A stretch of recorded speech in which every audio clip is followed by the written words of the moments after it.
Hey, this is Darius Ramsey. This is James Rhoads. We are the Ramsey Rhoads group here at Berkshire Hathaway HomeServices in Camp Hill, PA. Today, we are going to be talking about the misconceptions on the home buying process. Last week, we talked about the selling process, so we figured we'd touch on the buying side this week.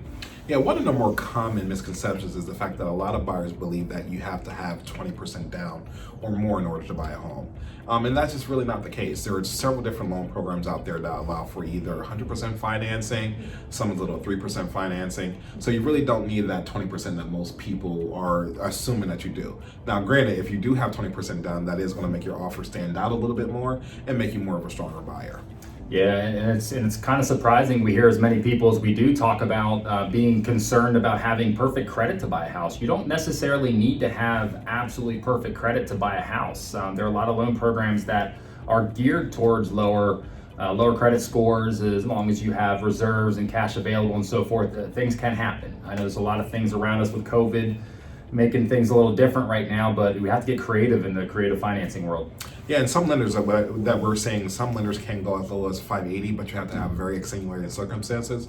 But for the most part, once you get to 640 mid-score, that's when most of the lenders are going to be able to go ahead and open you up. And just also keep in mind that once you're above 740, pretty much there's not going to really be any much of a difference between like interest rates once you're in that particular price point. Absolutely.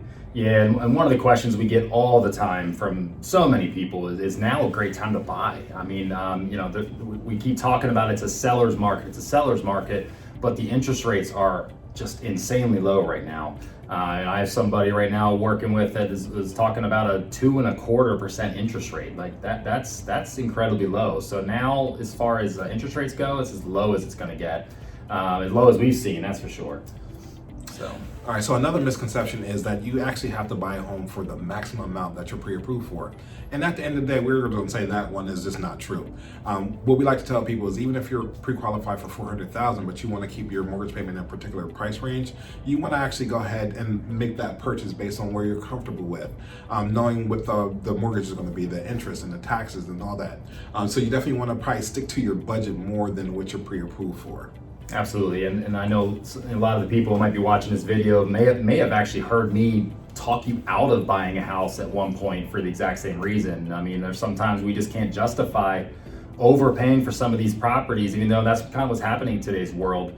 And one of the other things we've heard quite a bit is, can I get a deal on a fixer-upper property or a foreclosure? And there's positives and negatives to both of them. Oftentimes, the condition is always going to be the deterrent in that regard. But we have to kind of guide you around all the hurdles that could be presented in one of those properties for sure. Yeah, so it's not necessarily cheaper, especially when we have such low inventory like we have right now. Even those properties are actually going at asking price right now. But also one of the things that we want to keep in mind too is a lot of it's going to depend on your mortgage type, whether you're buying conventional or FHA. If you're going to go FHA or any government-backed loan, then you got to make sure that the home is actually up to certain conditions. So those are not going to be your fixer-uppers if you want to go FHA. So normally with your conventional and cash, you can do fixer-uppers. And at the end of the day, it just costs a lot more to actually do the fixing up too. So, those are just a couple of the misconceptions that a lot of buyers out here have, and we just want to make sure that we can clear the air. As always, if you ever have any questions, feel free to reach out to us, or if you have a question that you would like for us to answer on video, feel free to let us know as well. You guys have a great day, and we'll see you soon. Thanks. See you.